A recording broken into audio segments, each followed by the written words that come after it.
guys, nagpakulo na tayo ng ating tubig na may sibuyas, luya at saka bawang at ilalagay naman natin ang ating bangus. Ayan, pakuluan lang natin yan at medyo alisin muna natin para hindi madurog ang ating bangus. Ayan guys, maglagay tayo ng bagoong yan, bagoong sa Ilocano. Pakuluan lang natin yan guys para may lasa po ang ating gawing dinengdeng. Ayan guys, kumulo na siya at alisin muna natin ang ating sahog para hindi siya madurog. Ayan.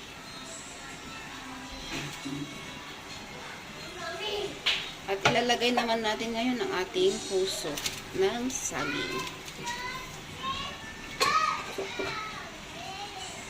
Ayan guys, ay ilagay din natin ang ating hipon. Dry na hipon po yan guys. At ating i-mix. Ayan. Pakuluan lang natin guys. At ilalagay na natin ang ating sitaw at saka yung saluyot. At maglalagay din pala tayo ng ating pampalasa guys. Ayan. Yun lang. Takpan muna natin guys. Para yung lasa ng ating hipon ay pupunta sa sabaw.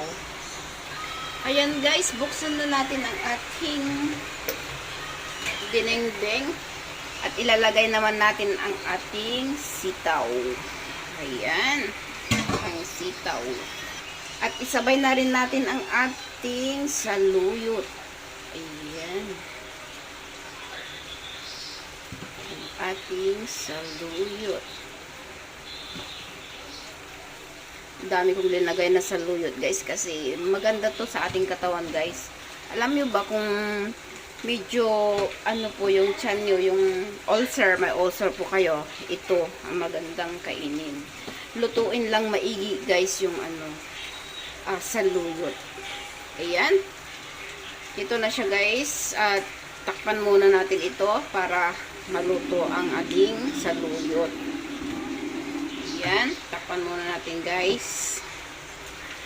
Balikan natin yan guys. Ayan guys, kumukulo na ang ating linuluto. Ngayon naman ay ating ihalo. Ayan siya guys.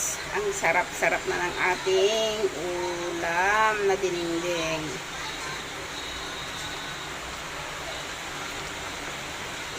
Ay wow talaga guys. Oh. Oh. Ay! Sarap-sarap na ng ating ulam guys. Healthy talaga guys.